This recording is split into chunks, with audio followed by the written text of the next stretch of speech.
roles for the monarchy in Monaco.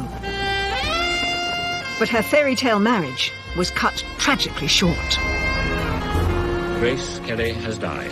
When she died, a light went out of Monte Carlo which has never been lit again. Grace's death shocked the world, but it also left 3 grief-stricken children, Caroline, Albert and Stephanie, struggling to forge lives without a mother.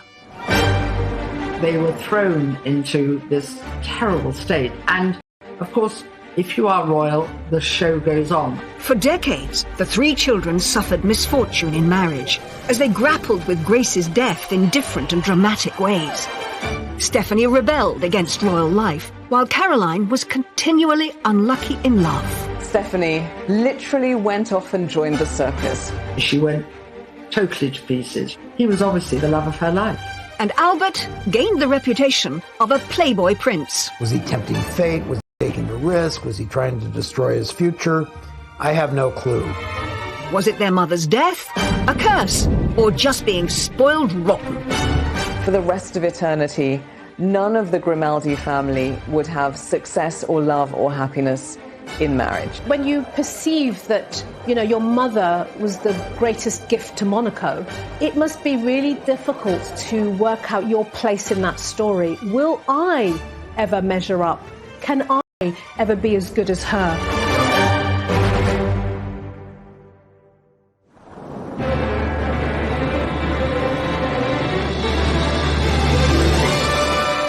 Grace Kelly had 3 children, Caroline, Albert and Stephanie.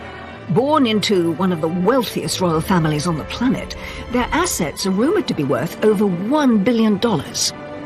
Grace Kelly's 3 children were brought up in a vacuum. They were brought up in a bubble. Their life has been one of fabulous wealth and luxury, polo, lunches, champagne and indulgence. Despite their lives of luxury, there were challenges for all 3. The 3 children have all had their ups and downs. They've all had their fair shares of marital difficulties and tragedy. Every family has its trials and tribulations.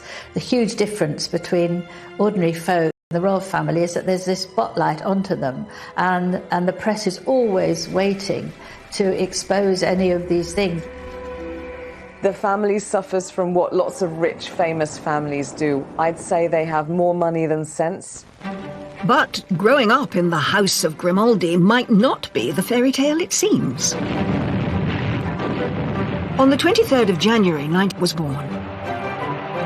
She had to always be the good girl, to observe protocol, to do the right thing, to say the right thing, all at the right time.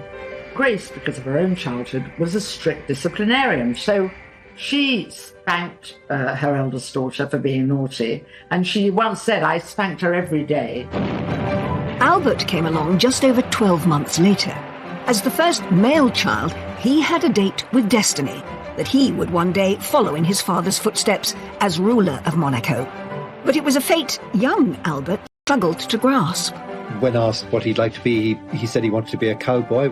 He found it very hard to sort of engage an ambition for himself, since his role in life was very much laid out before him. As heir, Albert came under the tutelage of his father, Prince Rainier, said to be far stricter than Grace and often absent, preoccupied with the business of ruling the principality. Prince Rainier was extremely wary of other children and of other families getting close to the royal family at Monaco. He didn't really understand why his children needed friends. Caroline's fond of telling a story about how when they were young, they would pretend they were poor, she and Albert, when they played, so they could be like other children. The fact is, once you're in that fishbowl, you're in that fishbowl, and no matter what people do to try to make your life normal, it's not going to be. Born 7 years after Albert in 1965, Stephanie, the youngest, perhaps experienced a more relaxed childhood than her older siblings. Well, Albert once said that Stephanie learnt very quickly how to wrap her mother around her little finger. I think Stephanie was probably a little bit more spoiled than the others and maybe allowed to get away with a few things. Stephanie was inseparable from her mother. But their close connection meant that, together, they went through one of the most dramatic events to hit the House of Grimaldi. What should have been a simple trip, Grace driving her daughter to the train station, turned into a tragedy that would go down in history. Grace was driving round the infamous hairpin bends of the Corniche outside Monaco when she crashed her car. And so Grace Kelly has died. On the 14th of September 1982, Grace Kelly, Hollywood princess turned real royal, died, aged just 52. Grace Kelly and Stephanie were supposed to be catching a train that would take them to Paris. And they were really excited about the trip. So the little metallic green Rover, very sporty little car, it was full of hat boxes and suitcases. They didn't need a chauffeur because he wouldn't fit. So Grace... Corniche are treacherous. I mean, there's endless winding bends. People always will come up with conspiracy theories. She may have had a small stroke or something like that, but she lost control of the car. When she came to, she was disorientated. She jammed her foot on the brakes. Now, there's a bit of doubt around this because it might be that she had accidentally jammed her foot on the accelerator and the car went faster. Stephanie reached for the handbrake, but terrifyingly, the handbrake didn't work. The car was out of control. It slammed through a wall and plunged around 100 feet off the side of a cliff. It was reported afterwards that neither Grace nor Stephanie were wearing their seatbelts. Stephanie was injured in the crash. She had lost a tooth. Her mouth and her tongue and her lips were all cut up. Princess Stephanie has a broken vertebrae, but she's fully conscious, sitting up in bed and eating normally. It was a miracle Stephanie had survived, but the injuries sustained by her mother were devastating. After she was rushed to the Princess Grace Hospital, her health seemed to rapidly deteriorate. She suffered another stroke, and that led to a brain hemorrhage, and she was actually put on a life support machine. Doctors told Prince Rainier and Princess Caroline and Prince Albert that there was no hope for her. So they took the terrible decision to turn off the life support machine. Just one day after the accident, and with her husband of 26 years by her bedside, one of the biggest and most iconic names in Hollywood history, Princess Grace of Monaco, passed away.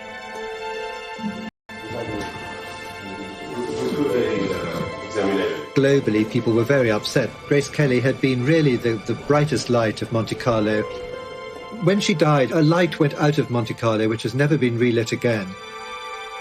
The world was mourning the loss of Grace Kelly, but her 3 children were mourning the loss of their mother, and each would cope in different ways and face unique challenges. This was cataclysmic for Princess Caroline. The requirement that from the moment of the death, the moment of the funeral, she herself, Princess Caroline, was essentially the First Lady of Monaco. She has had a tricky life with 3 quite complicated marriages. Inevitably, the death of Princess Grace affected Albert. He sought solace in all sorts of things, you know, enjoying himself and going out with different girls. Prince Albert didn't want to grow up. His behaviour was very much of a teenage boy. He'd see a beautiful model, he'd see a beautiful actress, and his attention was with them. The House of Grimaldi was traumatised. But was this down to tells of an evil curse, one that would jinx the family forever? As it's purported to be Prince Rainier I in the 13th century who kidnapped a beautiful maiden, alas, raped her, and she then developed witch-like powers and said that she would put a curse on all future generations born into the Grimaldi family. For the rest of eternity, none of the Grimaldi family would have success or love or happiness in marriage. They've struggled to find lasting life partners. But whether that's a curse or just really bad luck, that's open to debate. The monarchy themselves seem to go by facts and not fiction. Journalist and author Joel Strawty McClure first met Prince Albert in 1988, who told him how the curse is perceived within the House of Grimaldi. He basically said that their family was no different than any other. So he takes it with a grain of salt. And, you know, Prince Rainier, his father, also said that we have the same faults, defects, and attributes as any other human beings. Just because we're royals does not make us immune. Despite rejecting there being any truth in a curse, it has still been an unfortunate shadow hanging over them. None more so than Stephanie, whose life was thrust to the forefront of public attention in the aftermath of the crash. She's talked about to the media about the weight that having that blame put on her has affected her life. And the trauma of her mother's death seemed to send the princess down the path of a royal rebel. She literally went off and joined the circus, she and her kids.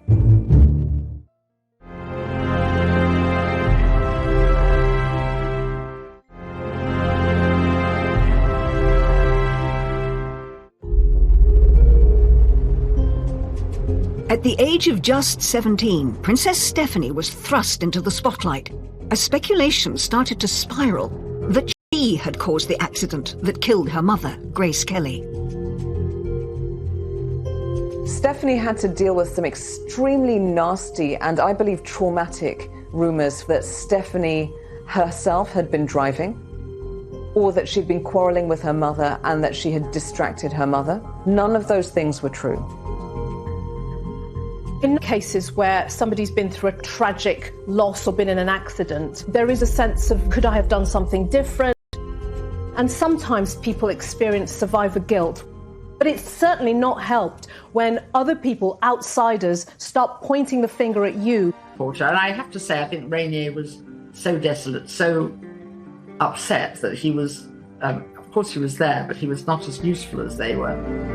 Speaking to ABC News in America about that traumatic time over 20 years later, it's clear from this television appearance that the accident had deeply affected Stephanie, not only physically, but mentally. In other words, you killed your mother. It's hard enough even, losing your mother and then being blamed for it. I mean, it's terrible. She's talked about to the media about the weight that having that blame put on her has affected her life. I think it's a terrible thing that she went through. It was just a very freak accident. Stephanie's brush with death and the trauma of the sudden passing of her mother seemed to instill in her a desire to live life for the moment. It set her down the path to being a royal rebel, but it also liberated her in a weird way because she thought, well, you could lose anything in just 1 minute. So I'm going to take everything I can of life and follow my own whims and desires, which she did, not always for the better. Stephanie Marie Elizabeth Grimaldi was born on the 1st of February 1965. Welcomed into the world with a Monegasque traditional 21-gun salute, she was Grace and Rainier's third and perhaps most colourful child. Third child, was spoiled, much more than the first and the second, and Stephanie took full advice and full advantage of this. Stephanie was so stubborn and lively, extremely rebellious and very naughty indeed. Even her own mother said, I should have beaten her like a gong without making her give way. Grace had a very loving pet name for Stephanie. She called her enfant terrible, which means terrible child or naughty child. The wide age gap between Stephanie and her siblings Caroline and Albert may have strengthened the bond between mother and daughter, but this close relationship would perhaps have consequences in years to come. Prince Rainier was worried about how close Stephanie was to her mother because it's an interdependence as opposed to being preparing you for your future life. We say in French, dans les jupons de sa mère, in the petticoats of her mother. But when her mother died, 17-year-old Stephanie was suddenly left without the guidance and support of her closest ally. Princess Stephanie was quite insecure as a child and hung on to her mother whenever she could and very much needed her to help her cope with. Stephanie had to face the journey into adulthood without her mother. The princess was keen to get a taste of life outside of the palace. She had the connections, but struggled to find her calling. She tried modelling, then she realised the really interesting thing in fashion probably is to be a designer. There's a lot of boring stuff, as we all know, about work, and Stephanie wasn't used to boring. She was interning at Christian Dior and allegedly got dismissed. She was dyeing her hair all kinds of wild colours. So I think there was that rebellious nature. Do you think that because you're the daughter of Princess Grace, you can just behave as you please? With no career choice seeming to stick, Stephanie tried her hand at music. A diversion from the conventional look and path of a princess, Stephanie released her first single in 1986, Urago. What you see there is a very unprincessy image. She's being sexy, she's doing her thing. This is her attempt to say, you know, I'm more than just this princess. I have my own identity and I'm trying this out for size and I like it. Growing up, Stephanie was fascinated by Grace's awe-inspiring Hollywood past. That's perhaps what inspired her to follow in her mother's golden footsteps in her attempts to carve out a creative career. Grace would tell her all the stories about Hollywood, and they would sit in the palace and dance together, and they'd look at old photographs. They'd talk about the films of the current day. Please welcome Her Serene Highness, Princess Stephanie of Monaco. In 1990, she gave a nervous performance on Aspel & Company, opening up about her true feelings on her bumpy journey to stardom. Trying to establish a name and identity for herself in the shadow of her iconic mother was always going to be tricky, and comparisons were often drawn. I would love to be an actress one day, but I think it's even harder for me because everybody's like waiting for me and, oh my God, they're going to compare me to my mother. Show people that I have a personality of my own and I'm not trying to be my mother. Knowing people are watching it saying, you're not as good as the great Hollywood icon that is Grace Kelly.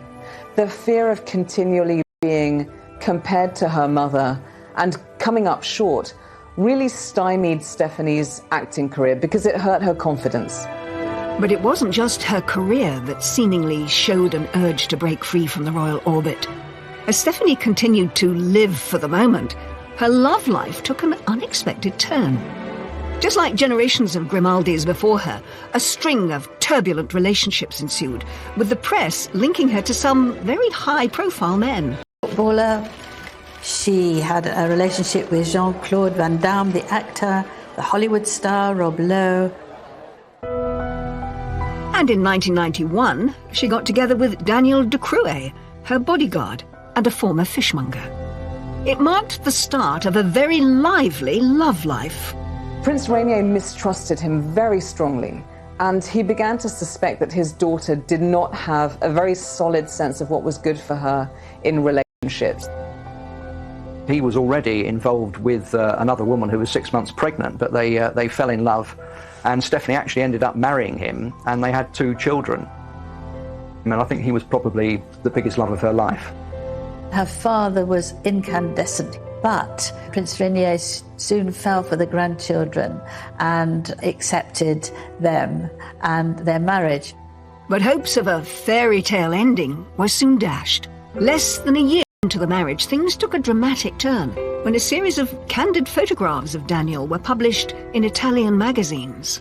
He was actually photographed frolicking, if you will, with Miss Belgium bare breasts. Needless to say, Stephanie wasn't terribly happy about that. The couple divorced in 1996, but in 1998, Stephanie's adventures in love continued with another bodyguard, Jean-Raymond Gottlieb. She had a child with him, a daughter called Camille. The father was not named on Camille's birth certificate, and in fact it was only revealed decades later by the daughter herself on Instagram.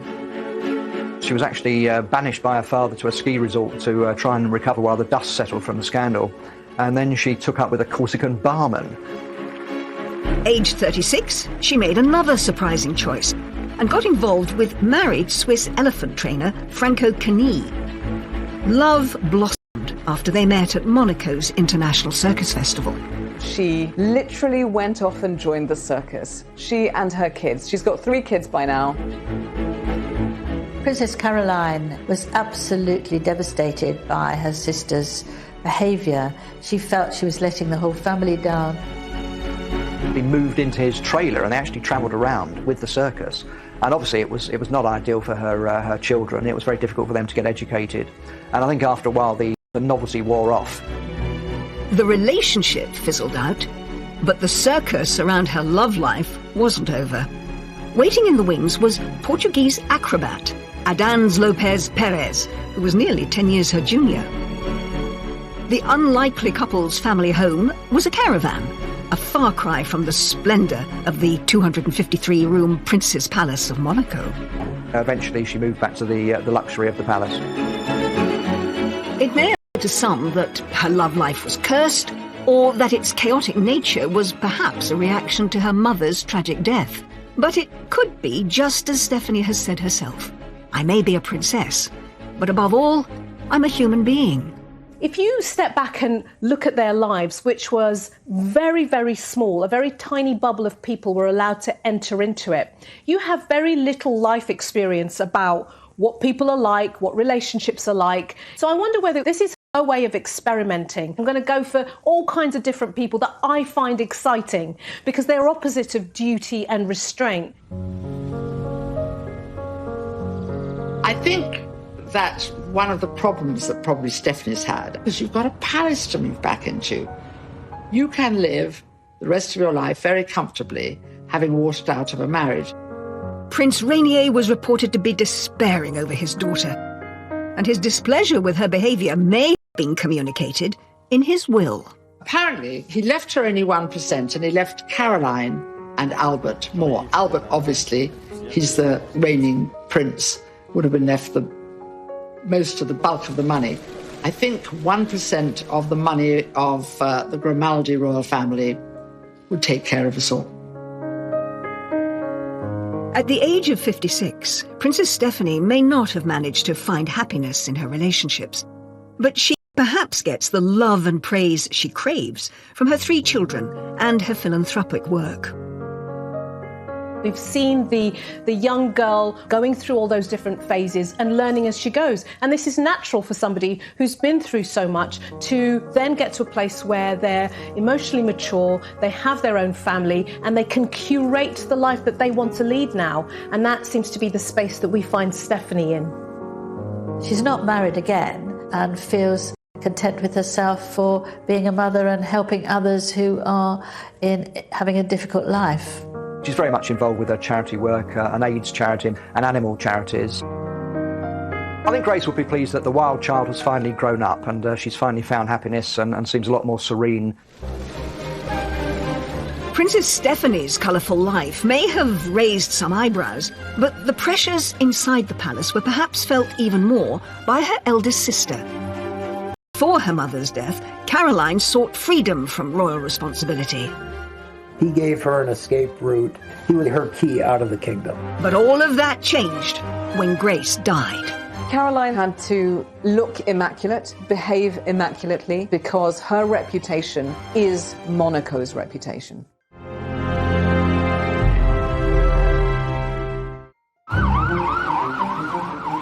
Princess Caroline was only 25 when her mother died, and her role in the royal family changed overnight. No one could have predicted that she would have to take the reins so young. This was cataclysmic for Princess Caroline. The requirement that from the moment of the death was essentially the First Lady of Monaco. Eyes of the world were on her and she couldn't put a foot wrong. She immediately had to learn and reflect all of the royal protocol. She had to look immaculate, behave immaculately, provide no grounds for any possible criticism because her reputation is Monaco's reputation. Caroline was stepping up, something her sister, Stephanie, would never have endured, and her brother, Albert, wasn't ready to take on.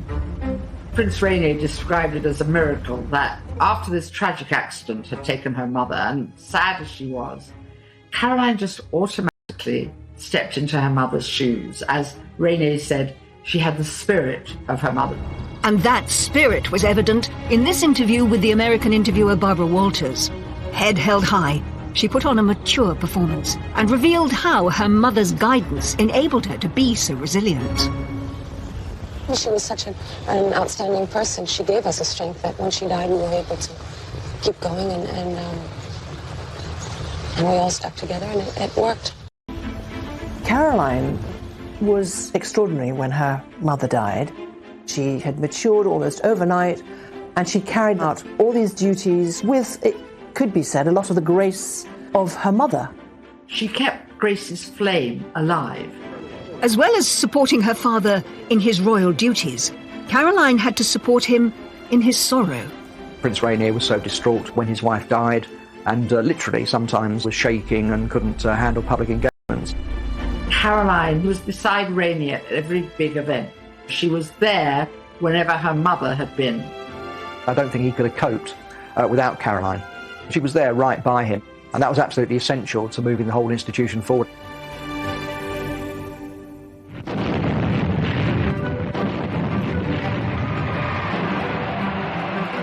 The birth of their first child was a beacon of light for the Grimaldi family. Born in torrential rain, there were high hopes for Princess Caroline. Princess Caroline was born in the middle of this huge storm. And local superstition has it that's a very Mediterranean climate, and rain is always a good luck sign. And since there was this feeling, there was this curse on the Grimaldis, everybody thought this girl will have real character because the rain has come down during her birth. For Caroline, the pressure was on. There was no space for her to say, hang on, I know this is what I'm supposed to do, but what about what I want? What about my hopes and desires? What if they compete with what's expected of me? Is there any space for me to do that? And the answer was no. There was no space for her to misbehave. Although Caroline had managed to step up to First Lady and handle it so well, it was a far cry from the lifestyle she'd become used to in her university days in Paris.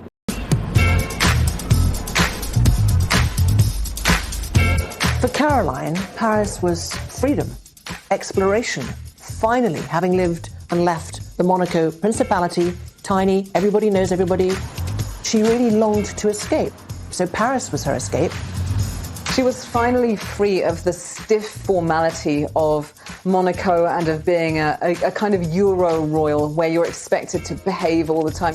She was able to sow her wild oats, and she certainly did. She wanted to get out. She wanted to get away from, if not out of, that fishbowl.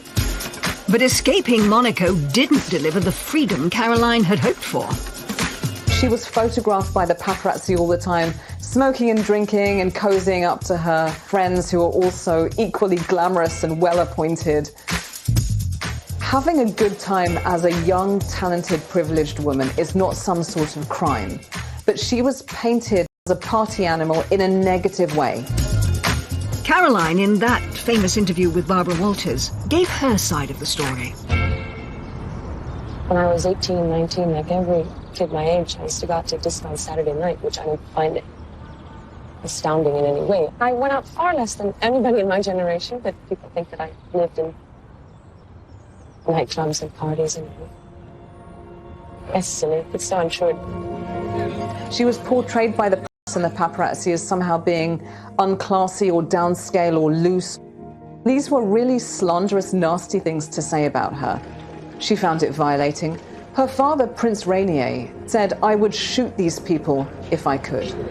She's got her real first taste of freedom, and yet she's got the paps on her tail, looking at her every move, judging her.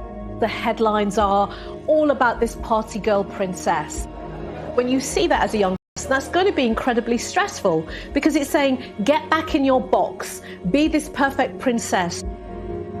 She literally became fodder for the photographer. Obviously, pictures of her smoking and drinking and falling out of bars didn't look very good. And these images of Caroline's lifestyle in Paris didn't play well back home in Monaco.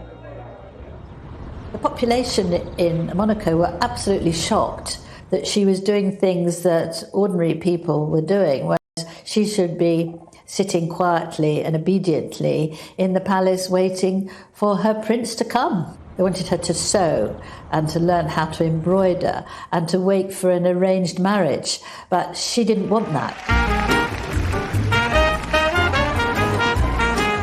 What Caroline did want was to live a normal life. And to her, that meant choosing who she married, a Parisian businessman named Philippe Junot. She saw him, she said later, as her ticket to freedom. Liberté, me voilà, freedom, here I come. Hey, I'm doing what I want to do. This is my life, my choice. Instead of being under the control of my parents in the small principality, guess what? I'm in Paris and I'm living my life. He gave her an escape route. He was obviously her key out of the kingdom. The royal family organised the wedding, which was attended by over 600 guests and celebrities from all over the world. After this lavish public event, Princess Caroline and Philippe Junot escaped to Scotland for their honeymoon and some peace and quiet. The wedding was obviously publicised all over the world. Were you very happy with the way that it went eventually? Yes, we were. We really enjoyed it, and it was really beautiful. But even in the Scottish Highlands, Princess Caroline couldn't escape the cameras. How's married life? Are you enjoying things? Yes, absolutely. Great. And how do you like Scotland? Oh, it's beautiful. First time we're here, so it's really lovely. It's beautiful. What we saw up to now was great. The press intrusion did not let up. Later, Caroline would channel her energies into fighting for her right to privacy. She actually took action to the European Court of Human Rights to try and get a privacy agreement so that she could be left alone and other members of her family, and that was actually upheld. Caroline's parents were not enamoured with her choice of husband. Princess Grace had predicted that Caroline's marriage to Philippe Junot would only last 2 years. Well, what happens is that mothers are often right because they've own experience, and Princess Grace was quite convinced that the marriage would not last more than 2 years, and she was spot on. It didn't. When that marriage went south, I think her parents were very relieved. Junot was seen as the antithesis of what both Grace and Prince Rainier wanted for their daughter. She went into it very young, and it had disaster written all over it from the beginning.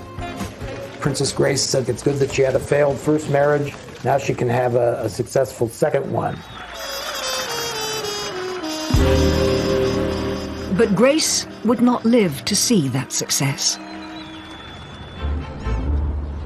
The second marriage would come in 1983, when a young Italian, Stefano Casiraghi, entered Caroline's life.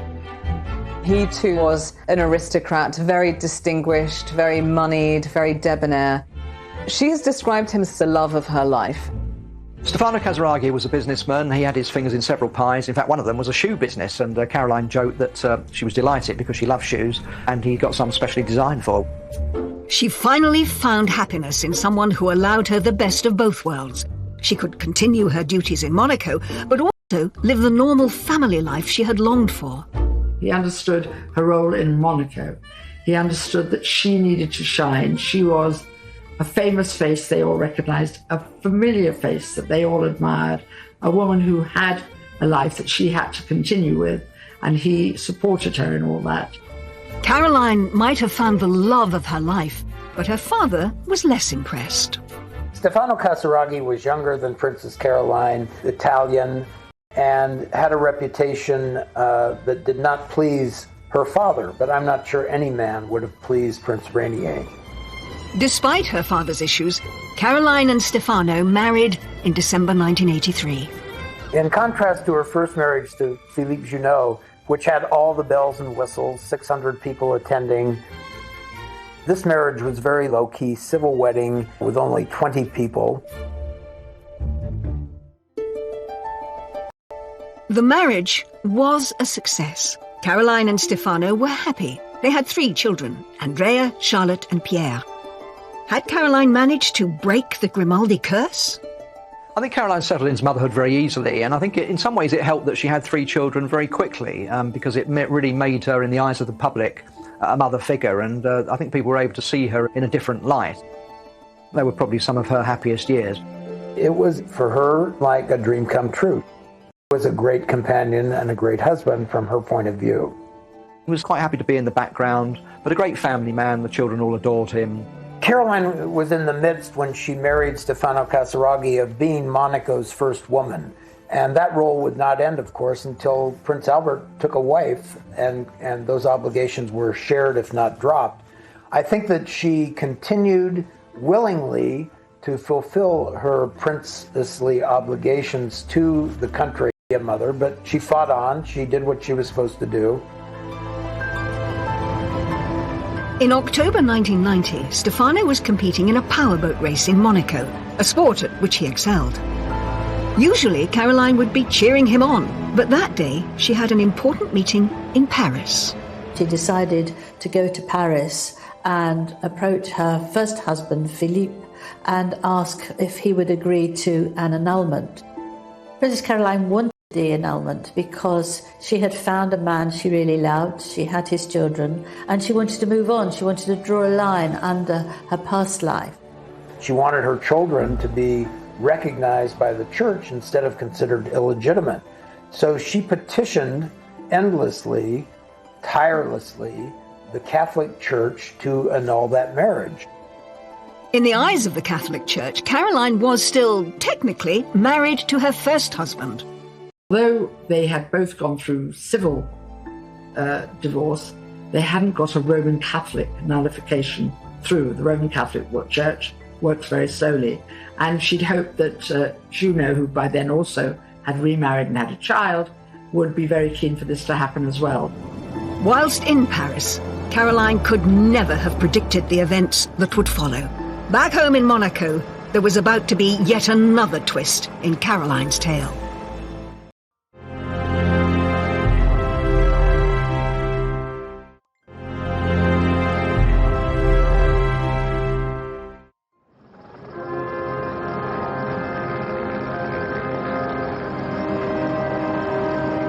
In October 1990, Princess Caroline was in Paris, and her husband, Stefano, was competing in a powerboat race in Monaco. During his race, Stefano's boat capsized, and he was killed, leaving Caroline widowed with 3 young children. The irony, of course, in Stefano's death was that this was going to be his last time of boat racing. He decided it wasn't safe and that he was going to give it up and turn to shipbuilding, which would be much safer. It was a very responsible decision if he was father of 3 children, but tragically, it was not to be. Caroline's world had fallen apart again. The man she had found who could support her in her royal role was gone. Here she is moving forward with her future. It looks positive, it's hopeful, it's going in the right direction. And suddenly, out of nowhere, her reality is pierced by this terrible, devastating loss. Her husband died. It brought back memories of her mother as well, and she thought the two things triggered each other. And she really did struggle for a couple of years. She was only seen out and about very rarely in public, mainly wearing black and dressing very somberly. There's an interesting shift in family dynamics when Princess Caroline then looks to her father and leans on him and expects him to step up emotionally for her, just as she stepped up to him when her mother died. Stefano's funeral took place at Monaco's Cathedral of St. Nicholas, the same place Caroline's mother's funeral was held. Princess Caroline's world fell apart. It didn't fall apart in a messy way. It fell apart in a royal way, which is worse because all of that suffering and pain and horror, you can't really express it at all. So it's all happening on the inside. It was really a very sad sight for anybody to witness. I don't think I've ever seen a woman become more dejected, upset, transformed, gaunt than Princess Caroline was in the aftermath. It was just another tragedy to hit the Grimaldi family. On top of everything else, Caroline's marriage still wasn't legitimate in the eyes of the Catholic Church. Not only had she lost Stefano, but her marriage to Stefano wasn't recognised. And I think during a period of dreadful loss, that would have been another layer of grief. That this is the love of my life, and our union isn't even recognised yet. It would take a decade for the situation to be resolved.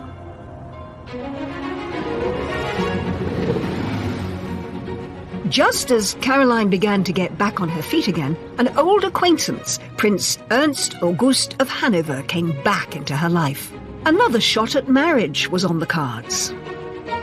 He is royal as they come. If you look into his family background, it pretty much goes back as far as the Roman Empire. He is super duper, unbelievably mega posh, every which way you look at it. And he has connections to every major European royal family, including the English royal family through King George. On paper, they were a good match. And in 1999, they decided to tie the knot. In one sense, he was exactly the right person for her. But in terms of his character, he was bad, bad news. Alas, he doesn't always have terribly royal or regal behaviour. Indeed, he has urinated in public, he allegedly has broken the nose of a cameraman, and woe betide, and what a crime of lèse-majesté, he kissed the Queen. Checkered past, and I think Caroline thought that, marrying somebody who had the right credentials, but obviously knew about his colourful private life, and I think she thought she could possibly tame him, but in fact he carried on as before. It came to a head when Caroline had to attend to her father, who fell seriously ill. Prince Ernst was nowhere to be seen. He actually was in a coma in hospital, brought on by heavy drinking, and at one point he was actually hovering on the brink of life and death, and so it was quite possible that Caroline was going to lose her father and her husband in the same week. The one time that she really needed her husband, he himself was ill. Caroline's third marriage had broken down. They went their separate ways because he brought shame and scandal into her life.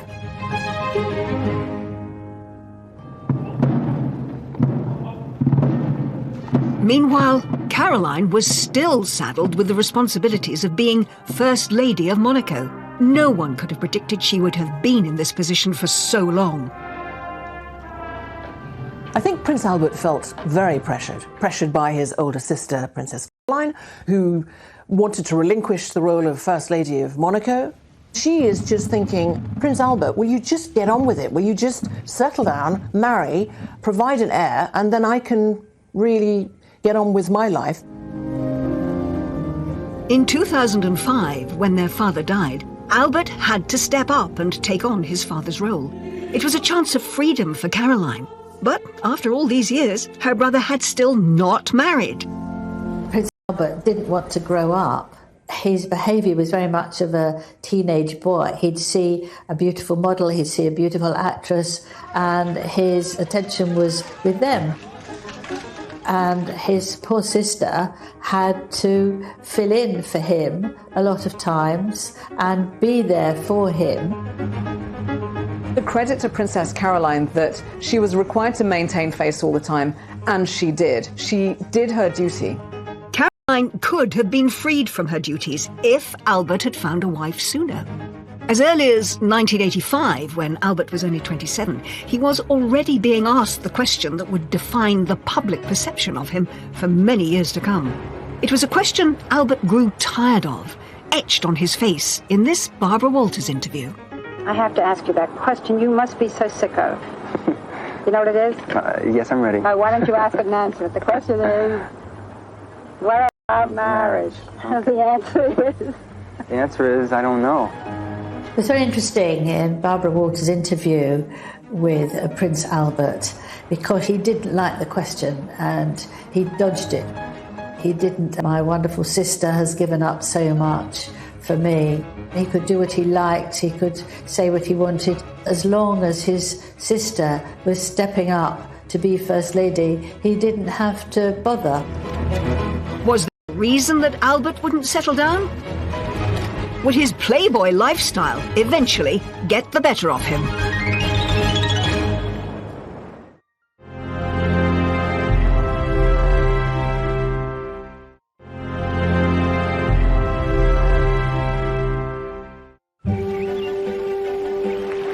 From the moment he was born, the second of Grace and Rainier's three children, Albert was destined to become ruler of Monaco. But from an early age, it was clear it was something he wasn't necessarily looking forward to. You can hear from his own mouth somebody who's saying, I just wanted to be a cowboy. I found doing the royal stuff boring. So you've got this real tension between born to rule and I just want to do my own thing. And that, I think, we see play out in his life. It was a feeling that spiraled after his mother died when he was just 20. Albert was delighted that Caroline stood up to take the bulk of the family's royal duties. I always remember Prince Charles once saying that when it finally dawned on him that he was going to become a future king, it came as the most tremendous shock, and it must have been a tremendous shock for Prince Albert as well. And I think that's something which lives with them, and they try and forget about it for a while and pretend it's not happening. As long as his sister was stepping up to be First Lady, he didn't have to bother. Also knew that he did have a number of years where he could let his hair down. He didn't have much hair, but he could let his hair down. In particular, Albert compensated for the monotony of royal duties with the kick of adrenaline. He was a marksman, he was a very good swimmer, he actually took up judo, he became a judo black belt, skiing, and he actually took part in the Paris to Dakar rally, although he didn't actually complete it. And in fact, he's the only royal that I know of who's actually been to the North Pole. So he was quite an action man. Albert may have been inspired by his grandfather's sporting prowess. Grace's father, Jack Kelly, had won 3 gold medals in rowing across the 1920 and 1924 Olympics.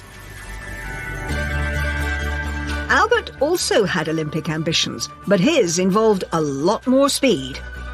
Prince Albert was interested in bobsledding because he said that it gave him a buzz and it made him feel as if he was alive. Albert established Monaco's first ever bobsleigh team, despite the Principality having no snow and no mountain. Championships. It wasn't easy at first, you know, people couldn't even spell the word bobsleigh, let alone know anything about it, so we've come a long way. Albert competed in 5 Olympics, never coming higher than 25th.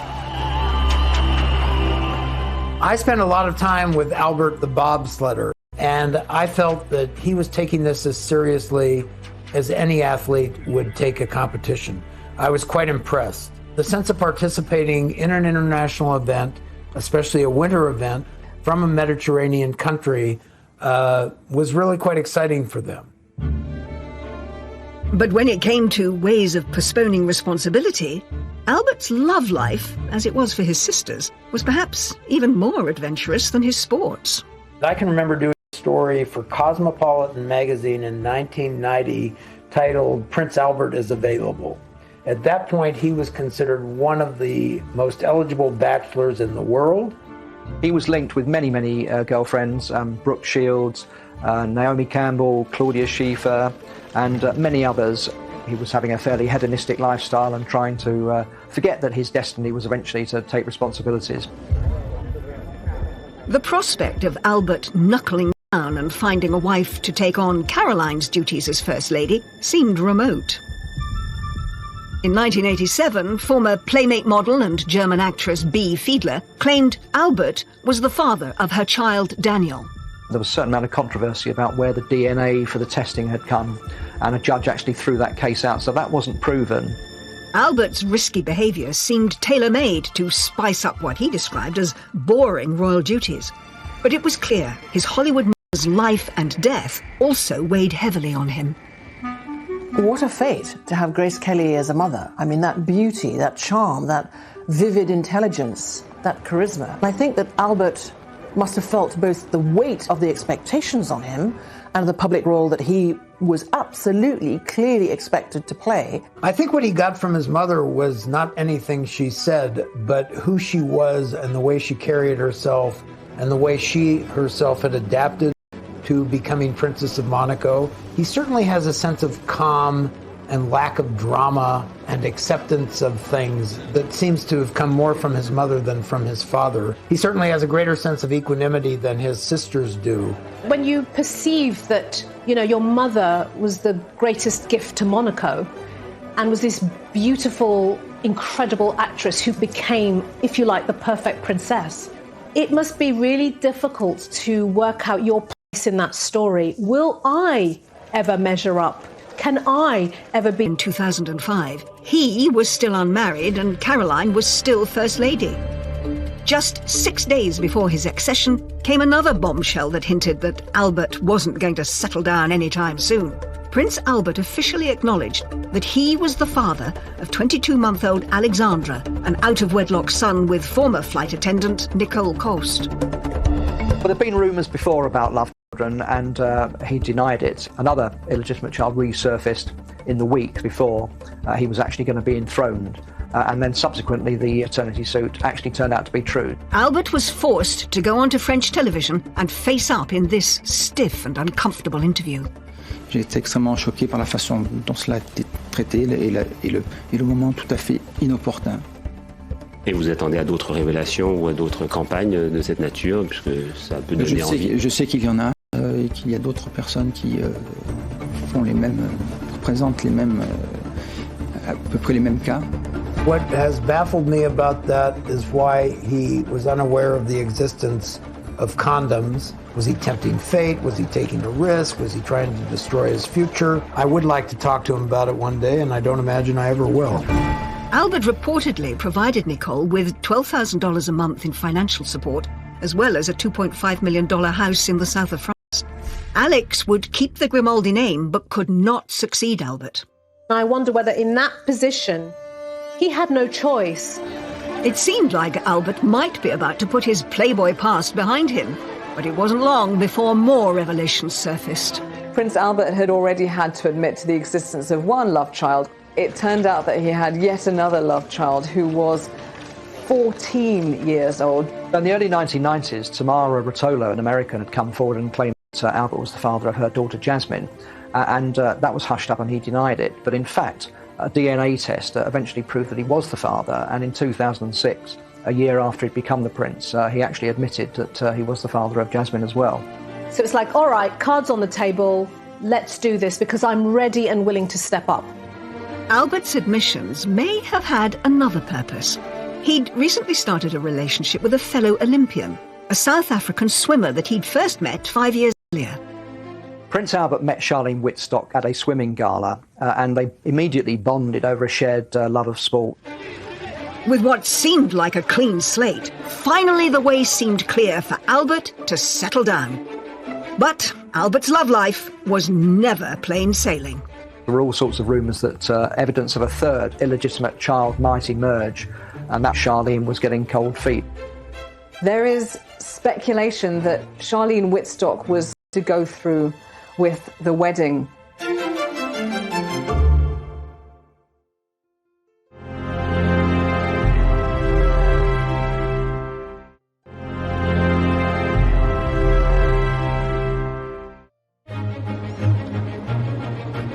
By 2010, all three of Grace Kelly's children, now in their 40s and 50s, had spent their entire adult lives cursed by an inability to find a happy marriage.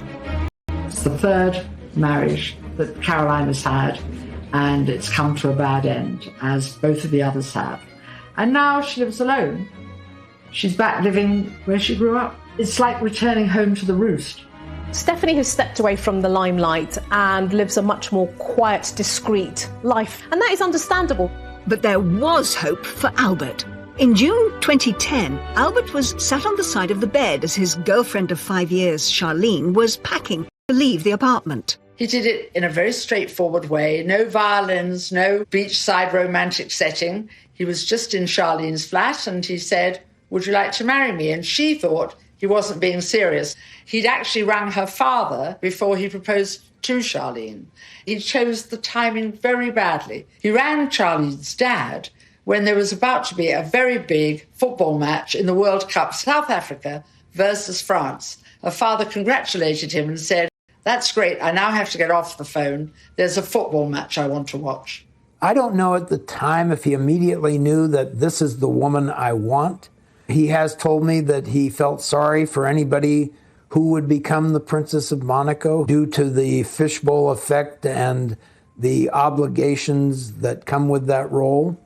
But he obviously waited a long time before he chose someone and was sure after a number of years that she was the one. I think in retrospect, that was his timetable.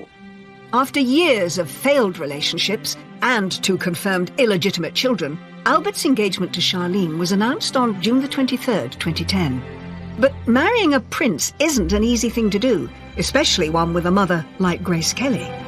I think Albert was worried about the inevitable comparisons to Grace Kelly, and he was concerned that Charlene might not be able to cope with it, knowing that you're forever going to be compared to them. And put on that pedestal. So it was quite a big decision to make. Grace Kelly had struggled with intense loneliness at the start of her royal marriage, struggling to come to terms with being a princess. Albert feared the same would happen to Charlene, risking both her and his happiness. The rumours of him being a playboy, of him being a womanizer, really bedeviled his whole, teenager adulthood right past. On the 2nd of July 2011, the most glamorous, high-profile event since the 1956 union of Prince Rainier and Grace Kelly took place at the Pink Palace.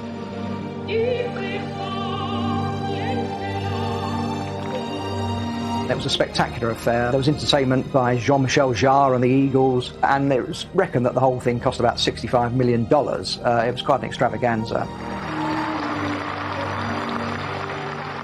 But despite the glorious weather and the smiling congregation, the rumours swirled again, and a happy future looked far from assured. In front of the full glare of the palace cameras, Charlene cried uncontrollably. What did not fail to hit the headlines and get an awful lot of coverage is the fact that she appeared to be crying on her wedding day. The royal couple publicly denied that Charlene was an unwilling bride, after tabloids had circulated rumours that Charlene had been spooked by talk of a third confirmed love child for Albert. That wasn't in a cathedral as his mother had been. That was actually in a courtyard at the palace as well. It rather feeds into the narrative that Charlene was slightly worried about what was happening. One French paper went as far as to write that she'd attempted to flee back to South Africa, with authorities stopping her helicopter flight to Nice airport on instructions from the palace. Princess Charlene subsequently branded such rumours as categorical lies. But even the wedding's A-list entertainer Jean-Michel Jarre was quizzed on the rumours.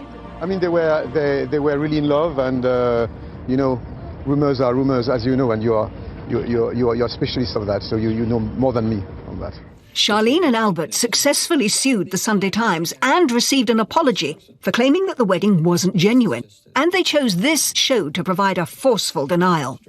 So why would we go through all this effort to have this fantastic, couple of days and have our most intimate, dearest friends come and join us for us to be reluctant? That was also a wonderful opportunity for them to ride on something in a negative spin because people would buy. Lots of women have cried at their wedding. So bad for the makeup, but good for the soul. And she was very emotional. And I think that this sort of wedding would have been overwhelming to many people. And I think that she was overwhelmed.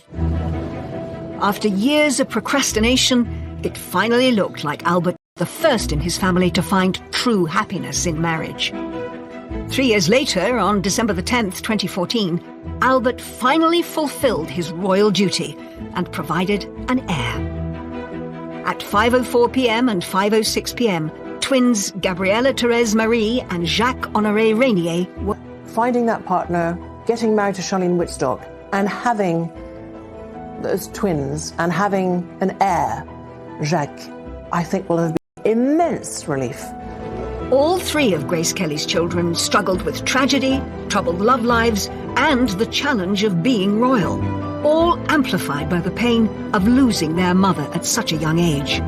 Born into a gilded cage of immense privilege, they were left to navigate their lives without her guiding hand, and perhaps inevitably along the way, made some self-destructive choices. I don't think there's a curse, but certainly the conditions with which the children were brought up and this overpowering figure of Grace Kelly behind them, I think it was inevitable that they were going to find it difficult to live up to expectations, and that might account for some of the excesses that have gone on. What they have gone through, the deaths, the divorces, the tragedies, are no different than what the rest of us go through, and no easier to bear than what the rest of us go through. And we have watched them suffer and learned that they are, in the end, no different than we are. What Grace Kelly's 3 children went through wasn't a medieval curse, but was the accrued effect of generations of royal protocol and isolation and emotional coldness, secrecy and lies, being hounded by the press and gossiped about, being followed by the paparazzi. Perhaps if Grace Kelly had lived, there would have been an opportunity to bring a bit more warmth and colour and and intimacy into the royal family.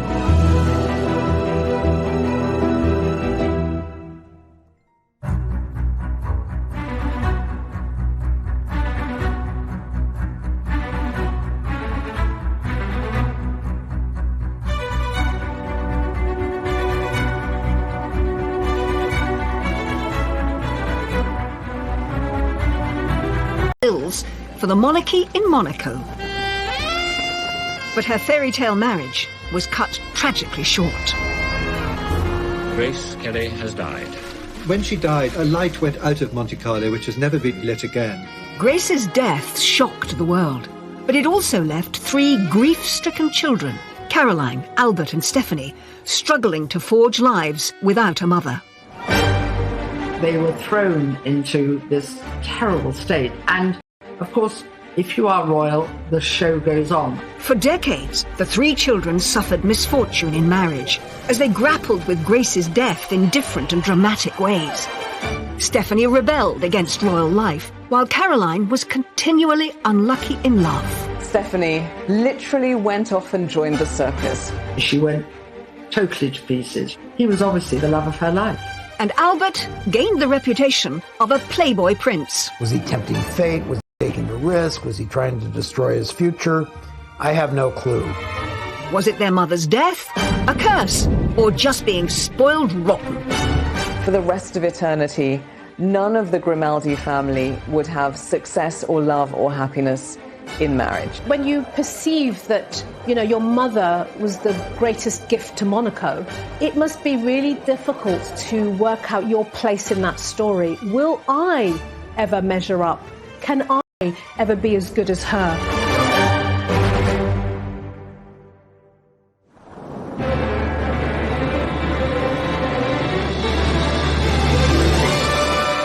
Grace Kelly had 3 children, Caroline, Albert and Stephanie. Born into one of the wealthiest royal families on the planet, their assets are rumoured to be worth over $1 billion. Grace Kelly's 3 children were brought up in a vacuum. They were brought up in a bubble. Their life has been one of fabulous wealth and luxury, polo, lunches, champagne and indulgence. Despite their lives of luxury, there were challenges for all 3. The 3 children have all had their ups and downs. They've all had their fair shares of marital difficulties and tragedy. Every family has its trials and tribulations.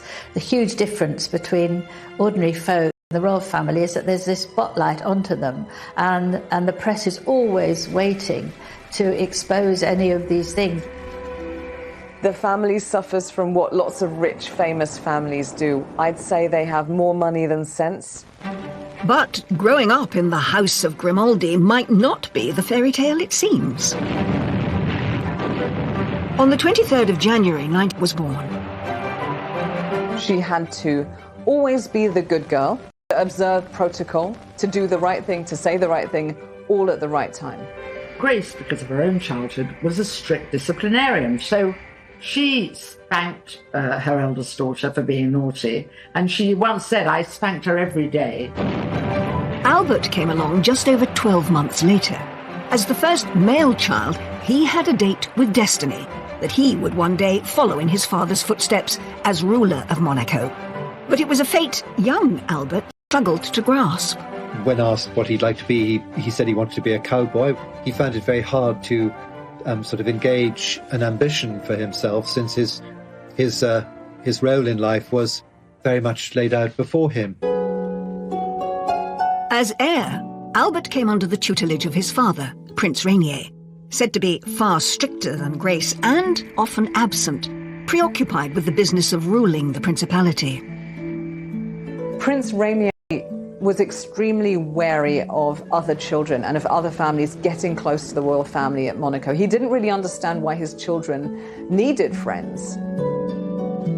Caroline's fond of telling a story about how when they were young, they would pretend they were poor, she and Albert, when they played, so they could be like other children. The fact is, once you're in that fishbowl, you're in that fishbowl, and no matter what people do to try to make your life normal, it's not going to be.